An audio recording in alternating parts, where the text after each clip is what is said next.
వీడియోలోకి వెళ్ళబోయే ముందు ప్లీజ్ అండి నా ఛానల్ లైక్ చేయండి, షేర్ చేయండి, సబ్స్క్రైబ్ చేయండి friends. Today recipe chapati noodles ఎలా చేసుకోవాలో చూద్దామండి. 2 చపాతీస్ తీసుకుని రోల్ చేసుకుని ఏ విధంగా నేను కట్ చేస్తున్నానో చూడండి.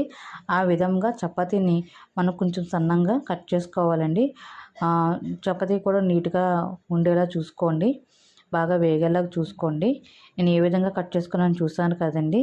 నెక్స్ట్ 2 ఆనియన్స్ తీసుకొని పచ్చిమిరకాయలు కూడా కట్ చేసి పెట్టుకున్నాను.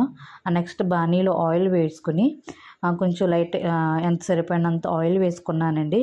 ఆయిల్ వేడెక్కిన తర్వాత 1 స్పూను ఆవాలు, 1 స్పూను జీలకర్ర వేపుకున్నాను. అవి లైట్గా వేగిన తర్వాత కట్ చేసుకున్న ఆనియన్స్ పెట్టుకున్నానండి. ఆనియన్స్ బాణీలో వేసాను, పచ్చిమిరపకాయలు కూడా వేసాను. అవి లైట్గా వేగుతున్నాయండి, వేపుతూ ఉన్నాను. అలాగే మన ఉల్లిపాయలు వేగాలంటే ఫాస్ట్గా అందులో 1 స్పూన్ సాల్ట్ యాడ్ చేసుకున్నానండి. అవి లైట్గా కొంచెం వేగేంత వరకు వేపుకోవాలి. ఆనియన్స్ అండ్ పచ్చిమిరపకాయలు బాగా వేగాలండి. చూడండి వీడియోలో ఏ విధంగా నేను ఆనియన్స్ వేపుకుంటున్నాను. అందులో నెక్స్ట్ 1/2 స్పూన్ పసుపు వేసుకున్నానండి. సరిపడినంత పసుపు వేసుకోవాలి, అలా ఎక్కువ వేసుకోకూడదండి, ఎందుకంటే మళ్ళీ పసుపు స్మెల్ వస్తుంది కదా. ఆ తర్వాత 1 స్పూన్ ధనియాల పౌడర్ వేసుకున్నానండి. వేసుకున్నాక లైట్గా అవి ఆనియన్స్లో మిక్స్ అయ్యే వరకు వేపుకున్నాను. కొంచెం ఉల్లిపాయలు వేగిన తర్వాత కొంచెం దగ్గర పడ్డాక అంతా మనం లో ఫ్లేమ్లో వెయిట్ చేసుకోవాలండి ఆనియన్స్ అన్నీ. చూడండి ఏ విధంగా ఆనియన్స్ వేగాయో. నెక్స్ట్ అల్లం వెల్లుల్లిపాయ పేస్ట్ వేసుకున్నాను.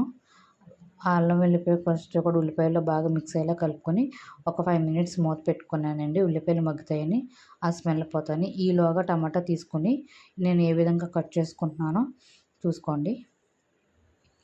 మనకు చిన్న ముక్కలు కావాలంటే చిన్న ముక్కలు, పెద్ద ముక్కలు కావాలంటే పెద్ద ముక్కలు కూడా టమాటా కట్ చేసుకోవచ్చండి. ఏ విధమైన ప్రాబ్లం లేదు.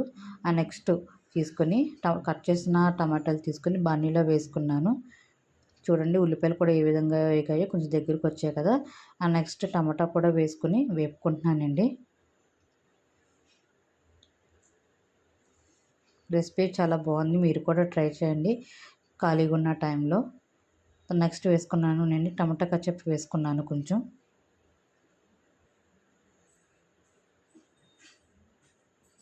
వేసుకుని బాగా కలుపుకున్నాను. ఏ విధంగా కట్ చేసుకున్నాను, ఏ విధంగా వేపుకున్నాను చూడండి. తర్వాత కరివేపాకు వేసుకున్నానండి 4 డబ్బాలు స్మెల్ కోసం. ఏ విధంగా వేపుతున్నాను కూడా చూడండి ఫ్రెండ్స్. నెక్స్ట్ కారం 2 స్పూన్స్ కారం యాడ్ చేసుకున్నానండి. మనకు సరిపడినంత కారం వేసుకోవాలి. ఏ విధంగా కలుపుకున్నానో. నెక్స్ట్ మనకి 3 గుడ్లు కూడా కొట్టుకున్నాను. అందులో మనకి 3 కావాలో 4 కావాలో, కొంచెం ఎగ్ ఎక్కువ కావాలన్నా గుడ్లు ఎక్కువ కట్టుకోవచ్చండి. నేను ఏ విధంగా కలుపుతున్నానో కర్రీని చూడండి. బాండీలో స్లో ఫ్లేమ్లో కొంచెం ఎగ్ అంతా మిక్స్ అయ్యే వరకు కలుపుకోవాలండి. ఏ విధంగానో చేసుకున్నానో చూడండి. పుల్టా ఆ విధంగా 5 మినిట్స్ లో ఫ్లేమ్లో పెట్టుకుని మనం కర్రీ ఇలా చేసుకోవాలండి.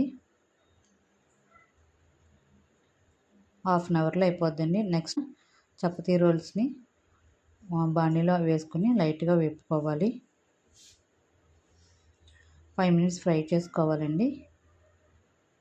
నెక్స్ట్ మనం కొత్తిమీర జల్లుకొని ఏ విధంగా చేసుకున్నానో చూడండి. ఈ విధంగా చేసుకుని మనం ఈ విధంగా చేసుకున్నాను చూడండి, చాలా బాగుంది. ఈ వీడియోకి మీకు నచ్చుంటే కనుక లైక్ చేయండి, షేర్ చేయండి,